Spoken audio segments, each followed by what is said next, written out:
Amen. And good day everyone. Sige po, pwede po ba natin palakpakan ng Panginoon? Hallelujah. Kung para kay Lord yan, mas may ilalakas pa yan. Amen. And I'm so excited to share to you God's Word. But before we continue, baka pwede nating batiin ang ating katabi ng magandang tanghali. At idamay nyo na rin po ang Merry Christmas dahil less than 100 days to go na lang. Magpapasko na po. Merry Christmas po sa bawat isa. Amen. And today, para po sa ating mga first-timer, ang aming pong prayer, hindi po ito yung last na magkikita-kita po tayo. Masaya po kaming sumabay at sumama po sa inyo sa pagsamba. Minsan papalakpakan po natin ang Panginoon. Hallelujah. And today, saan ko po ba gustong simulan ng atin pong kwentuhan? Alam niyo po, fan po tayo bumibili po tayo ng mga appliances. Fan po tayo niyan at ngayon po online shopping na lang yan. Hindi na sa physical store. At isa po sa mga hinahanap po natin pag tayo po ay bumibili is yung quality ng product, yung tibay ng product. Kaya po lately, nabalitaan po natin, may inilabas pong bagong gadget, ang isang company ng cellphone. At sa gadget po na to na hindi ganun kamura, ito po ay may kamahalan. Sinisigurado natin na ito ay matibay. Kaya po nagkakaroon po ng mga drop tests. Yan. Tinetest po ang isang gadget kung gaano po ito katibay. Dahil gusto po natin pag tayo po ay bumibili, gusto po natin durable. We want to ensure the durability ng isang bagay na binibili po natin. Ayaw po natin na bibili po tayo ng mamahalin tapos madaling masisira. Sumasama po ang ating loob dyan. Gusto po natin matibay. At speaking po sa matibay, speaking po sa durable, speaking po sa ibig sabihin ng durability, meron pong naimbento. Isa sa mga naimbentong grabe po ang kanyang performance sa durability at ginagamit po ito ng very important person sa isang lugar, sa isang state, sa isang bansa. At ano po ba yung gusto ko pong sabihin? Ano po yung ipapakita ko po? Ito po, yan. Ayan. Ito po ay ang parada, ito po ang kanyang convoy pag po siya ay babiyahe sa iba't ibang bansa. And sino po ba ang aking binibida po ngayon? Ito po ang sasakyan ng Estados Unidos. At pag po babiyahe ang presidente po nila, siya ay sasakay sa ganito kagara, ganito kalupit, ganito kaprotektado na sasakyan. At ano po ang pangalan ng sasakyan na yan? Dahil ganito siya kalupit, ang binansag sa kanya ay The Beast. Ayan. The Beast, the United States Presidential Limousine. Ano po ba ang meron sa mga features po nitong limousine na to? Marami, hindi ko po maiisa-isa. Ito lang po yung isa sa mga na-research po namin. Hindi nyo po basta-basta mapapasabog ang tangke ng sasakyan na to. At grabe po yung kapal ng pintuan nito. At dahil sa kapal po na yan po ay bulletproof. At ang kanya pong gulong, kaya niya pong tumakbo kahit sa apoy, under fire. Kaya niya rin tumakbo ng flat, running flat. Ganito po kalupit itong sasakyan na to. May anti-jammer ng signal. Kayang mag-imbak ng dugo ng presidente. Technically speaking, malamang may ref sa loob yan. Kaya niyang i-freeze yung dugo sa tamang temperature. Fully high-tech. Ika nga po. May camera and all. Ganito po kalupit kapag sumakay po ang isang presidente dyan. The very important person of the state ay sasakay sa ganito kagarang sasakyan. Durable, protected. But my question is, how about us? The normal citizen. How about you and me? Paano ba naman ako? Wala naman akong limousine. Tanong mo nga katabi mo, meron ka bang The Beast? Meron ka bang limousine dyan? Tingin naman ang isa. Wala tayong The Beast. Wala po tayong limousine. So, ang tanong po natin, sa buhay na to na punong-puno ng gulo, punong-puno ng threat, it might be a physical war, a physical battle, how can I be protected? Paano ba ako mapoprotektahan? Saan ba ako pwedeng pumunta? Ano ba ang meron ako na asset na kung saan kaya kong maging kumbinsido na ako ay protektado? Dahil yun po ang innate nature ng tao, we want to be protected. We want assurance of the protection. Meron po tayong ganung puso. Gusto po natin tayo po ay protected. And today, kung wala ka mang limousine, kung wala ka mang The Beast, huwag kang mag-alala dahil alam natin na tayo ay anak ng Diyos. Ang tatay natin sa langit ang nagbabantay sa ating lahat. Sige po, palakpakan po natin ang Panginoon. At dyan po natin huhugutin ang pag-uusapan po natin today and we would be talking about the dwelling place. something that is so secured, something that is so protected. Just like the limousine, I think more than that ang ating pag-uusapan po sa tanghali pong ito. But before we continue, can I encourage everyone to please bow down all our heads and we're gonna pray. Dear Heavenly Father, we thank you. Thank you so much for this precious moment that we can commune with you, that we can come before you, that we can worship you, that we can cry out to you, that we can be open. Pwede kaming maging totoo, Panginoon. Pwede kaming magsumbong, pwede kaming humingi, Panginoon. Salamat po. Pwede kaming magpuri. At Panginoon, salamat po sa lugar na to na ang pinunta namin ng presensya mo ay narito. At salamat, hindi kami nabigo dahil narito ka. Salamat po, Panginoon. And today, Lord, as we talk about your word, Lord, as we pick up the lessons, Lord God, sa pag-aaralan naming salita, give us wisdom, open understanding, and Holy Spirit, mangyayari lang yon pag sinamahan mo kami. So help us to understand every bit of your word today. Tulungan mo kaming mai-apply to sa aming personal na buhay, maibaon namin to, at maging kalakasan namin to. Continue to change us by your word, Lord God. Through your word, Lord, we can have peace, we can have a changed lives. So we entrust to you this assembly and let your will be done. This is our prayer in Jesus Christ's mighty name. Amen, amen. Sige po, minsan papalakpakan po natin ng Panginoon. Amen. And today, we would be picking up the lessons sa ating pong pagkikwentuhan sa hapon pong ito. We will be picking up the lesson from the 4th book of Psalms, no po, ika-4 na libro ng Psalms, no po. At ito po ay nasulat po ni Moses, na kinumpile ni David. At ano po ang puso po ni Moses nung isinusulat po ito? Ang puso niya po dito ay ang kanyang pinagdaanan sa 40 years niya sa wilderness, together with the Israelite people. Ano ba ang nangyari sa kanila sa wilderness? Ito ang kanyang nailathala, isa sa mga nailathala niya.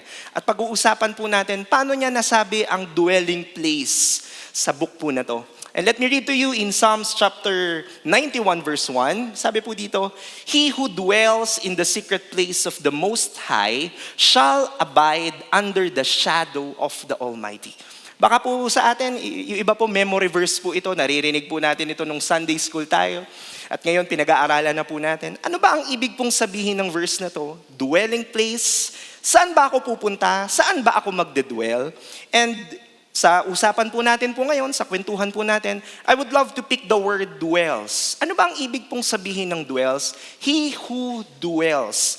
Ang Hebrew word po ng dwells, ano po ang sabi? It means yashab. Ano ba ang yashab? It means to sit down, to remain, it means to settle. Yashab. No po? He who dwells. Naalala ko lang po, ano ba ang ibig pang sabihin ng yashab, ng dwelling? Naalala ko po pag tayo ay nasa labas, makakakita po tayo ng ginagawang bahay. No po? Ang tawag po natin agad dyan ay bahay. No po? May binubuong bahay. No po, at syempre po, yung bahay po na yan, mag-finish ang product niya. No po, yung bahay po na yan ay tatawaging house. No po, tatawaging bahay. Matatawag na ba nating bahay ang bahay kapag walang nakatira? I don't think so. No po. Pag walang nakatira, yan ay mananatiling infrastructure, yan po ay mananatiling semento, bakal, bubong. Ang bahay ay nagsisimulang bahay kapag may tumira na. Okay, siya ay nagiging house, may tumira. At nag-iiba pa ng tawag kapag ang tumira na ay pamilya at yan ay nagiging home. No po. Narinig ko lang po ito, no po, at nais ko pong i-share po sa inyo. Ano ba ang pagkakaiba ng house, ng home? No po, sa Tagalog, mas maiintindihan po natin. Gusto po natin ang atin pong tinitirahan, no po, ang atin pong inuuwian, ayaw nating tatawaging bahay lang. Ayaw nating tatawaging tirahan. Ayaw. Gusto natin home. Ano yon? Tahanan. Sa Tagalogin natin, literal. Ayaw natin na sa loob ng bahay, away ng away, tirahan ng tirahan. Ayaw kong tirahan ito. Gusto ko, pag ako uuwi, ito ang lugar na napapatahan nako. Tahan na. Tumahan ka na. Tahanan. Kaya nag-iiba ng tawag kung saan tayo umuuwi. Ano ba ang inuuwian natin? Ano ba ang dwelling place natin ngayon? Saan ba tayo madalas nagde-dwell? No po, sa tirahan, sa tahanan. Ang panalangin po natin, tayo po ay makauwi lahat sa tamang tahanan. At wala pong finished product na narito ngayon. Maybe you have your own story in your family. Maybe may magsasabi, Pastor, ako yan. Pastor, kami yan. Walang perfect ngayon. Lahat po tayo in process. Pero ito lang ang maganda, pag nasa Diyos tayo, walang imposible kay Lord. Diba? Sige po, palakpakan natin ang Panginoon. Kung umuwi ka ngayon sa tirahan, huwag ka mag-alala. Iiyak mo yan sa Panginoon, isamba mo yan, dahil sooner or later, yan ay magiging tahanan. Yan ay magiging tahanan. At pinag-uusapan po natin ngayon, saan ba tayo umuwi? Maitanong ko lang po, tayong mga Kristiyano, saan po ba tayo madalas nagde-dwell? Saan ba tayo madalas umuwi? Saan ba yung favorite spot po natin? Our preference place to dwell? Mas madaling umuwi po dito sa negativity. Natanong ko po kaninang service, I don't know if you will agree with me, but parang mas madaling maging negative kaysa maging positive? Ba't mas madaling negative? Mas madaling isipin yung nakakatakot, mas madaling isipin yung hindi ka nagagaling, malulugi ka na, wala ka ng pag-asa. At ang hirap-hirap i-divert nung emotions, yung thinking na yon into the opposite, into hope, into good future. Sa totoo lang, yun po ang default ng isip natin, dun tayo wired, dun po tayo nakaangkla, na ang buhay ay papunta sa negatibo, sa walang pag-asa. Kaya alam niyo po, mapalad po ang bawat isa na narito ngayon na nakakakilala sa Panginoon. Bakit? Meron po tayong pangbangga sa sinasabi ng isip natin at sinasabi ng mundo. Ano po yun? Ang pangako at ang salita ng Diyos. Dahil kapag yan pinanghahawakan mo, hindi ka mananatili sa negativity. Dahil kasama mo ang Panginoon sa buhay na to. Diba? Sige po, palakpakan po natin ang Panginoon. Kaya naiisip natin, saan ba ako madalas umuwi? Sa negativity? Saan ako madalas nauuwi? Sa insecurity, sa intimidation, madali kang nai-insecure, madali kang nagkukumpara, madali kang maghanap ng wala ka. Yun yung mas madali sa atin. Buti na lang kilala natin si Lord, pinipilit nating aralin at baguhin ng Panginoon ang ating buhay at may nangyayari tuloy. Kaya kung nandyan ka ngayon at ito ang inuuwian mo, kinakausap ka ng Panginoon ngayong hapon na to. No po? Saan pa tayo madalas umuwi? Sa galit. Tingnan mo ngayon katabi mo kung galit. Ayan. Inaantok lang yan. Hindi yan galit. No po? Kung yan ay umuwi sa galit, no po, yun talaga tayo by nature, magagalitin, no po, mainisin. Pinapaalala ng salita ng Diyos na hindi ito dapat ang default na bahay natin, na tahanan natin. And saan pa tayo huling umuwi na pinakamadalas, na madalas nating naririnig ang salitang past. The good old days. Nung bata pa kami, nung bata pa tayo, nung nakaraang panahon, nung nakaraang buwan, nung nakaraang linggo, buti pa noon. Alam niyo po, hindi po masamang maisip ang nakaraan dahil meron po tayong pwedeng kuhanin na aral dyan, pero hindi po tayo pwedeng mabuhay sa nakaraan dahil ang Panginoon natin ay kasama natin ngayon sa pangkasalukuyan at sa hinaharap pa. Amen po ba doon? Sige po, palakpakan natin si Lord. Yes, may mga magagandang alaala ang mga nakaraan, pero wag nating kakalimutan, yung Diyos ng nakaraan, Diyos din ng pangkasalukuyan. At siya rin ang Diyos ng hinaharap. Wag nating kalimutan na naging mabuti ang Diyos noon, maraming magandang nangyari noon. Wag nating husgahan ang pinagdadaanan natin ngayon at mangyayari bukas. Dahil same God pa rin ang nandun na sumasama po sa atin. Diba? Sige po, palakpakan po natin si Lord. Our preference place to dwell, as much as possible, ayaw na nating umuwi dito sana. No po? Ayaw na natin. Kaya po, ano po ang sabi po dito? Sabi ng Matthew 11:28, nakita ni Lord yung pighati natin dahil ito yung madalas nating inuuwian. Kaya ito ang invitation ni Lord. Come to me, all you who labor and are heavy laden, and I will give you rest. Ito yung paalala ng Panginoon. Ito yung kanyang imbitasyon. No po? And talking about invitation, hindi ba sumasama ang loob mo pag hindi ka naiimbitahan? Diba? Tingnan mo ngayon katabi mo. Diba? Pag hindi naiimbitahan, sumasama ang loob. Example, kunwari po may birthday party, children's party na lang. Children's party sa kabilang bahay. Kabilang bahay lang. hindi ka na-invite. Di ba parang, alam mo naman ang kakainin doon, marshmallow, spaghetti, pero hindi naman yung food ang mahalaga, yung invitation, no po, yung invitasyon. Pag hindi ka na-imbita, nakakaligtaan, sinasadya o hindi, minsan nagtatampururo tayo, hindi tayo na-imbitahan, no?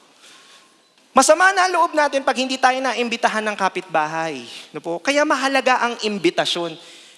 Church, ang Panginoong Hesus mismo ang nag-iimbita sa atin dahil nakikita ni Lord ang ating kalalagayan ngayon.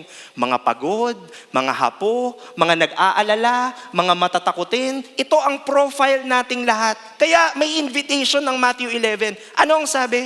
Hindi kayo. Lumapit kayo sa akin dahil alam kong nabibigatan kayo. Papalitan ko lahat ng inyong mga bigat ng mga kagaanan.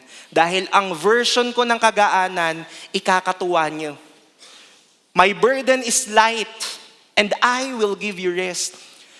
Sumasama ang loob natin pag hindi tayo naiimbitahan. Ito, iniimbitahan tayo. Ayaw naman nating pumunta.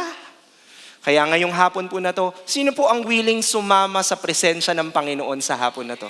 Amen. Sabi mo sa katabi mo, sasama ka ha? Ayan, sasama ka. Ini-invite ka na eh. No po? Ini-invite ka na, no? Sasama ka. Kaya ano po ang sabi po dito, kung tayo po ay iniimbitahan, maganda po masabi natin, now that I know kung saan ang aking dwelling place, ikaw yun, Panginoon. Ina-identify ko na, I want you, God, to be my dwelling place. And for me to do that, paano ko ba gagawin yun? Making God as your dwelling place means you know where to run in times of difficulties. Kanino ka unang tumatakbo pag ikaw ay nasa panic mode? Kanino ka unang lumalapit kapag ka ikaw ay natatakot, natataranta, kinakabahan? Kanino ba tayo unang lumalapit? Balikan ko lang po yung verse po natin. Sabi po dito in Psalm 91:1, He who dwells in the secret place of the Most High. Kanino po tayo unang lumalapit? Or saan po tayo unang lumalapit? Saan? Secret, di ba? Ito pong secret po na to ay hindi na secret. Sa totoo lang, bakit? Pinag-uusapan na natin yung secret. Pero ito po yung reality. Alam na natin at pinag-uusapan na natin yung secret ngayon, maraming tao pa rin ang hindi nalalaman ang sikreto na to. Kaya pwede po ba kayong mag-promise ngayon kay Lord at sa atin? Pwede ba nating i-promise to sa ating sarili o sa Panginoon if you want? No po, but hindi ko po kontrolado yun kung kayo po ay mangangako kay Lord. But if we can promise to ourselves, to God, Lord, promise tong sikreto na to. Ayoko nang manatiling sikreto, ipagkakalat ko na may ganitong klaseng lugar. Ano ba ang Hebrew word ng secret? No po? In Hebrew, no po, ito po ay seter, means a hiding place, and a covering. Wow, yun din yung ibig niyang sabihin. He who dwells in the secret, meaning the hiding place and the covering, may binabalik-balikan tayong sikretong lugar na hindi na sikreto ngayon, na maraming nakakaalam sa labas, na walang ganon. Alam nila walang ganong lugar. Ikaw, alam mo yung secret. And to further illustrate, no po, ano po bang ibig kong sabihin? May nakapagtanong na po ba sa inyo nito? Kapatid, bakit iba yung reaction mo? Bakit hindi ka natatakot? Bakit hindi ka natataranta? Bakit napaka-composed mo ngayon? Naniniwala po ako, hindi lang yun ibig sabihin na wala po tayong, sorry for the word, na wala lang po tayong pake, wala po tayong pakialam. Hindi eh. Alam ko po na sa kabila ng lahat ng ating pinagdadaanan, kapag ikaw ay nasa Panginoon, hindi ka basta-basta natitibag, hindi ka basta-basta tumutumba. May nangyaring trahedya pero composed ka pa rin. Kaya mo pa rin magtaas ng paa at kumain ng halo-halo.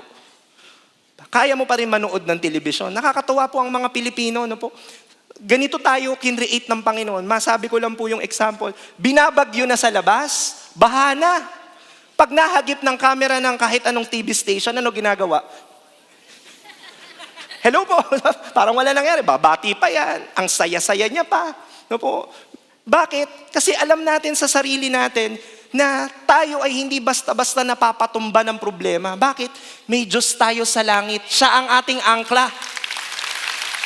Diba? Hindi ka basta-basta tumitiklop. Hindi ka basta-basta dumadapa. Bakit? Kasama mo ang Panginoong Hesus sa buhay na to. At nananatiling sikreto yun sa iba. Bakit? Nahihiya tayong sabihin yun. He who dwells in the secret place, Kaya, pag tinanong, bakit ka ganyan? Huwag mo nang sabihin, secret. Hindi eh. Meron akong pinupuntahang lugar eh. Meron akong binabalik-balikang lugar. Presensya ng Panginoon yun eh. Kaya kong ingiti ito, kaya kong matutong mabuhay ulit, kaya kong bumangon sa pagkakabagsak. Bakit? Hindi dahil malakas ako, hindi dahil built into ng coping mechanism ko, hindi. Dahil ako ay anak ng Diyos at nananahan ng Espiritu ng Diyos sa akin at sa atin. Kaya natin magpatuloy sa buhay na to. Amen. Sige po, palakpakan po natin ang Panginoon. And baka naghahanap po kayo ng proof. Wag po ako. Wag po kung sino pa man. Yung tayo na lang. Yung best example, best evidence, yung ikaw. Sangkaterbang pinagdaanan natin. Sangkaterbang hirap, sangkaterbang billings, sangkaterbang digmaan, away, gulo, conflict, family, feud, bills in the schools, in the Meralco, electricity, nagkasakit ka. Pero eto tayo ngayon. Nakakasimba, nakakapalakpak. Hindi ba ang tawag dyan, sinasamahan tayo ng Panginoon? Sa totoo lang po, Sa totoo lang, sinasamahan tayo. Hindi lang natin yun napapansin, hindi lang natin yun padalas nakikita. The secret place. Kaya ano po ang sabi po dito? In John 15:5, I am the vine, si Jesus ang nagsasalita. You are the branches, and he who abides in me. And for the sake of the preaching, no po, let me just change the word abides. He who dwells in me. Kung sino man ang mananahan sa akin at ako sa kanya, magbe-bear much fruit siya. No po? He will bear much fruit. Siya ay mamumunga, for without Jesus, we can do nothing. Ano po ang sinasabi po nito, ng verse natin? Ang hirap pong mabuhay sa mundo na to na hindi kasama si Lord. Ang hirap sabihing successful pag wala si Lord sa equation ng success. Kaya po sa pinagdadaanan natin ngayon, sa plano natin, sa pamilya natin, sa pag-aaral natin, sa kurso natin, sa pagluluto natin, sa mga desisyon nating maliit o malaki, kapatid, kasama ba natin ng Panginoon? Magandang self-check, no po? Self-assessment lang po. Kasama ko ba ang Panginoon ngayon? Tinatanong ko ba siya? Kino-consider ko ba ang sagot niya? Dwelling place, no po? Tuloy po tayo. Making God as our dwelling place, it means what? Believing that the true essence of security comes from God. Wala na akong ibang tatakbuhan sa gitna ng digmaan kung hindi ang Panginoon lamang. We want to be secured in this life. That's why we want to be insured. May mga insurance, may mga magbebenta po sa atin. Wala naman pong masama dun sa tools na yon, sa mga insurance company. But the point is, kung tayo po gusto po natin maging insured ang ating buhay, ang ating sarili, ang ating mga anak, huwag po natin kakalimutan ang tunay na insurance, ang tunay na security ay manggagaling lamang sa Panginoong Jesus. Sige po, palakpakan po natin si Lord. Kay Lord lang nanggagaling ang tunay na security ng buhay na to. Kaya ano po ang sabi po dito? He who dwells in the secret place of the Most High shall abide under the shadow of the Almighty. Ano po ba itong shadow of the Almighty? It means of protection, defense, and a strong tower. No po? And to further illustrate ano ba ang ibig pong sabihin ng shadow of the Almighty, I just remember a story sa Old Testament. No po? Meron pong 3 taong nanindigan. Dahil may hari po na nag-decree na kapag tumunog ang trumpeta, narinig nila yung tunog na yon, ang lahat ay luluhod at sasamba sa kanilang nilikhang Diyos. Pero ito pong 3 tao na to, sila po ay nanindigan at nanampalataya. Pasensya na po, hindi po kami susunod dyan. Dahil si Yahweh lamang ang aming Panginoon. At ano po ba itong binabanggit ko po sa inyo? Ito po ay nasa Book of Daniel, chapter 3, verse 16 to 18. Let me read to you. Shadrach, Meshach, and Abednego replied to King Nebuchadnezzar. Anong sabi? King Nebuchadnezzar, we do not need to defend ourselves before you in this matter. Meaning to say, mahal na hari, pasensya na po, non-negotiable po. Hindi po kami luluhod. Wala po kayong magagawa. Wow. Yun ang kanilang tayo, yun ang kanilang sinasabi. No po? At ano po yung sumunod na verse nila? Sinabi nila, if we are thrown into the blazing furnace, the God we serve is able to deliver us from it. And He will deliver us from your majesty's hand. Naniniwala po kami na yung pinaglilingkuran naming Panginoon, naniniwala po kami yung pinaglilingkuran naming Diyos, ililigtas po kami sa binabalak niyo po na ipapatapon niyo po kami sa malaking pugon, sa malaking punong-puno ng apoy na lugar. Naniniwala po kami, ililigtas po kami ng aming Panginoon. And interestingly, yung susunod na verse, may makukuha tayong aral sa kanilang dinuktong na statement. Ano po yung verse 18? But even if He does not, we want you to know, Your Majesty, that we will not serve your gods or worship the image of gold you have set up. Ano po yung makukuha po nating aral dun sa part na, but even if He does not, sa kanila pong pananampalataya at sa kanila pong kagustuhan, na-mention nila yung salitang, yung pinaglilingkuran naming Diyos, ililigtas kami. Ito ang kanilang thinking, ito ang kanilang pinanghahawakan. Pero meron po silang kabilang side. Ano yung kabilang side? Kung hindi man mangyari yung pinapanalangin namin ngayon na ililigtas kami ngayon, hindi man mangyari yung prayer na yon na ililigtas kami ngayon, pasensya na, hindi pa rin po kami luluhod. Sa tunay na buhay, sa meron tayo ngayon as a Christian, if we can apply this part, ano yun sa ating buhay? May mga prayer requests po ba tayo ngayon? Pwede ko bang makita yung mga kamay na mga may prayer request? Ayan, salamat po. Okay, pakibaba. Ikaw at ako ay may prayer request. Kaya ba nating sabihin yung sinabi ni Shadrach, Meshach at Abednego? But even if He does not, Panginoon, may ipinananalangin kami, may iniluluhod kami ngayon sa iyo. Panginoon, ito ang nais namin mangyari. At Panginoon, kung hindi niyo po ito ibibigay, mananatili pa rin kaming sasambat, maglilingkod at magpupuri sa inyo. Hindi nakadepende ang sagot nyo, Panginoon, sa aming paglilingkod sa inyo. Yes, Lord, masakit ang no. Yes, Lord, masakit ang rejection. Pag hindi yes ang sagot, masakit. Pero ibig sabihin, Panginoon, hindi ibig sabihin ng no sa'yo, ihihinto kami. Dahil pag kami ay nakatanggap ng no sa'yo, blessing pa rin yun, Panginoon, basta galing sa'yo. Sige po, palakpakan natin si Lord. Kaya, may nagtatampo ba dito kay Lord? Baka ikaw yan ngayon. May matagal ka ng hinihingi, may matagal ka ng ipinaglalaban, may matagal ka ng iniluluhod. Kapatid, kung ang Panginoon ay sumasagot na sa iyo ngayon na malinaw na no ang sagot, salamat, ang sagot na no ay pagpapala pa rin basta galing sa Panginoong Jesus. Lord, hindi ko maintindihan yung no, masakit yung no, pero salamat sumagot ka. Dahil importante, kung ano yung sagot mo, yun ang best para sa akin. Dahil mahal mo ako, hindi mo ako pababayaan. Kaya ano ba ang sagot ng Panginoon sa atin? Sige po, palakpakan po natin ng Panginoon. Ano po? Balikan ko lang po. Ganito po katapang ang kanilang panalangin. But even if He does not, we want you to know, Your Majesty, that we will not serve your gods or worship the image of gold you have set up. Hindi kami titigil maglingkod, hindi kami titigil sumamba sa aming Panginoon. Kaya po, ano po ang sabi po dito ng verse 25, chapter 3?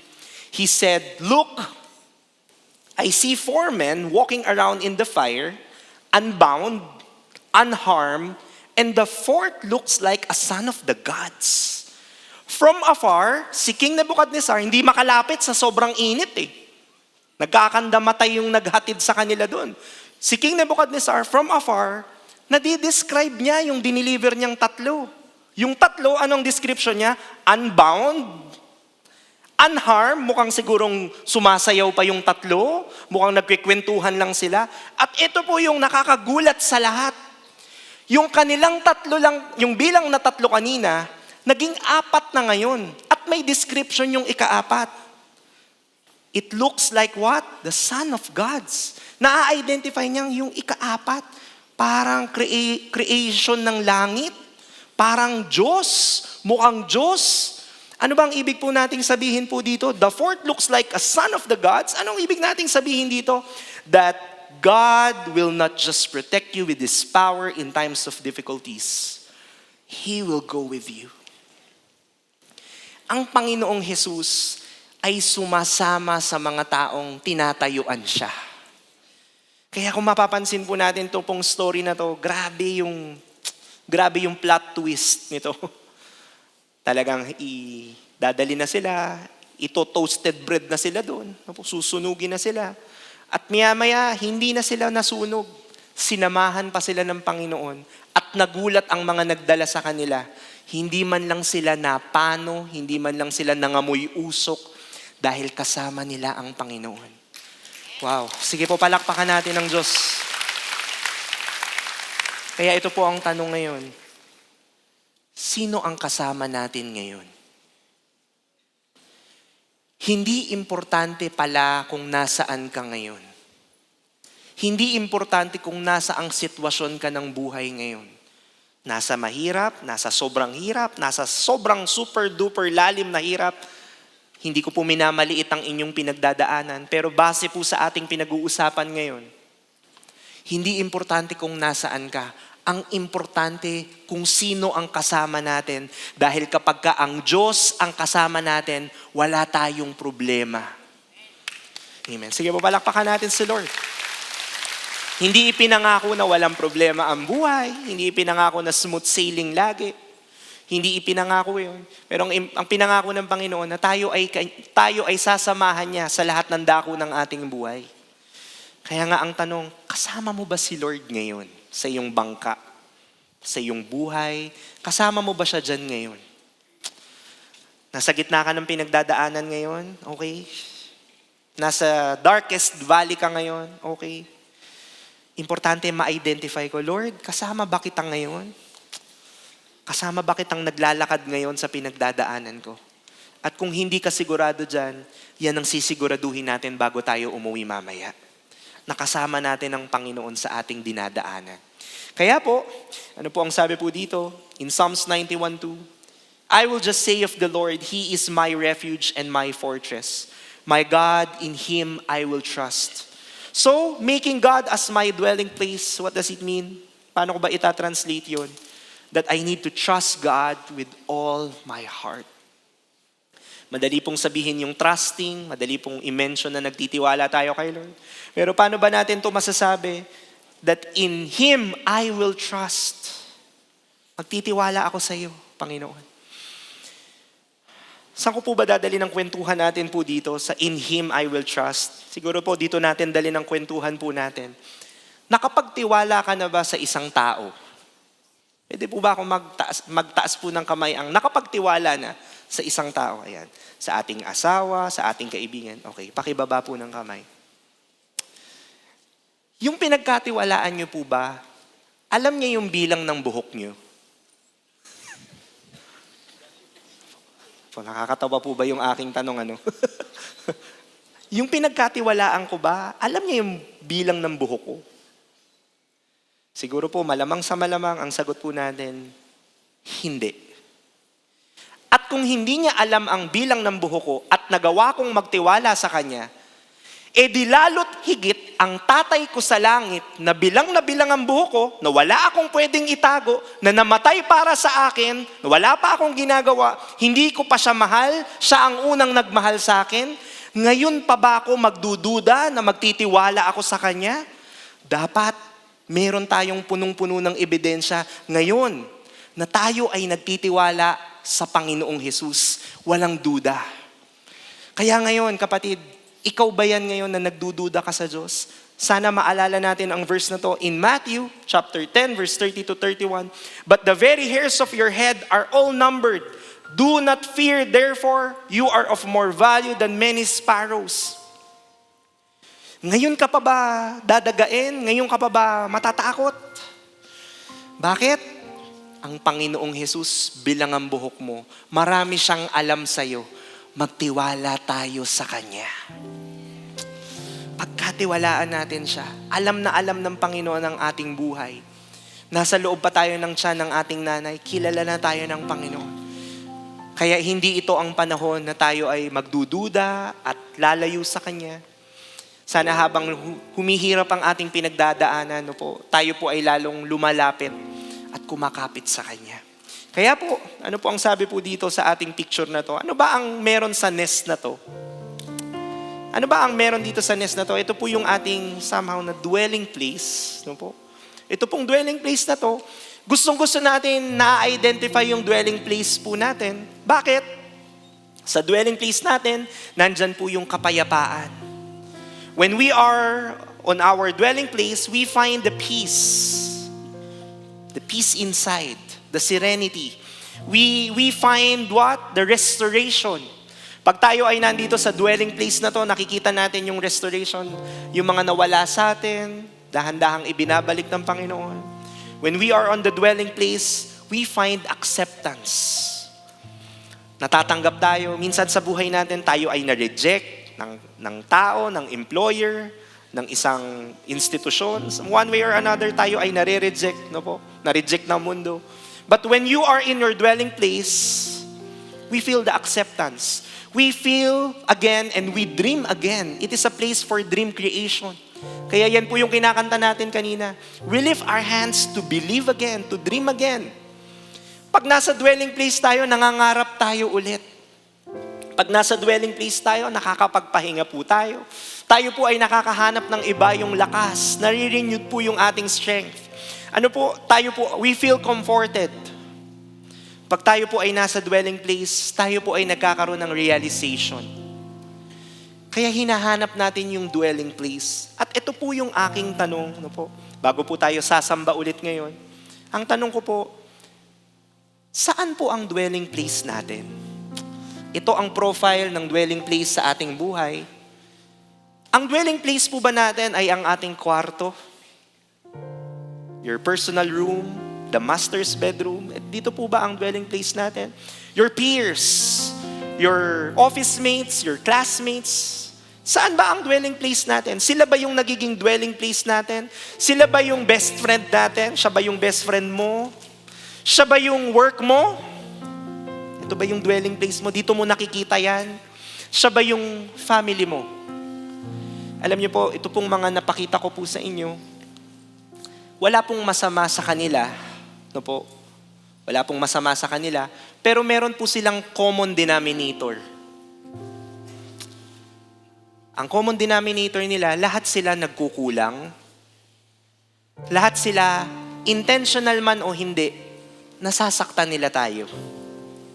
Kinakapos sila. Kaya mahirap na sila ang maging dwelling place. Sino ba dapat ang ating maging dwelling place?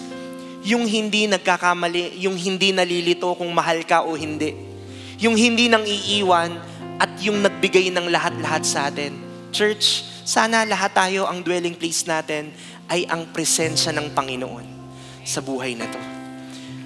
Hallelujah. Sige po, palakpakan natin ang Panginoon. Sana po ito po yung ating hinahanap-hanap. Panginoon, hinahanap-hanap ko yung presensya mo. Maraming nagpupumilit palitan to. Maraming nag-i-imitate na maging dwelling place ko. Pero walang makakapantay sa presensya mo, Panginoon. Walang makakapantay. At pag tayo po ay ginawa nating dwelling place ang presence ni Lord, ano po ba ang sabi po dito?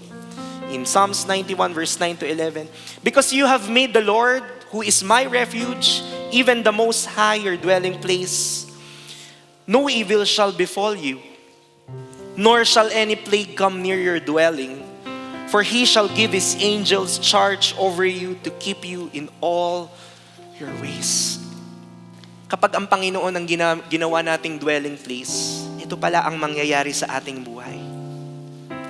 Not even a single strand of your hair can be touched by the enemy. No weapon formed against you shall prosper. Hindi pa nalilikha ang armas na makakapagpatumba sa anak ng Diyos. Kaya kung ikaw yan ngayon, hinahanap-hanap mo ang Panginoon at gusto mong bumalik sa Kanyang presensya, pwede ka bang tumayo ngayon? Hallelujah. Kaya natin nasasabi, Panginoon, yung presensya mo ay patikim ng langit sa lupa. Yung presensya mo ay patikim ng langit Totoo, Panginoon, na may heaven on earth, Lord. At gusto namin ma-experience yan ngayon. Truly, Lord, we just want to say, Ikaw ang langit namin, Panginoon. Habang kami ay narito ngayon, yung presensya mo ang langit namin. Just lift up our hands.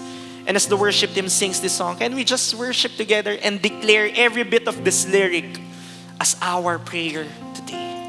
Let's worship together.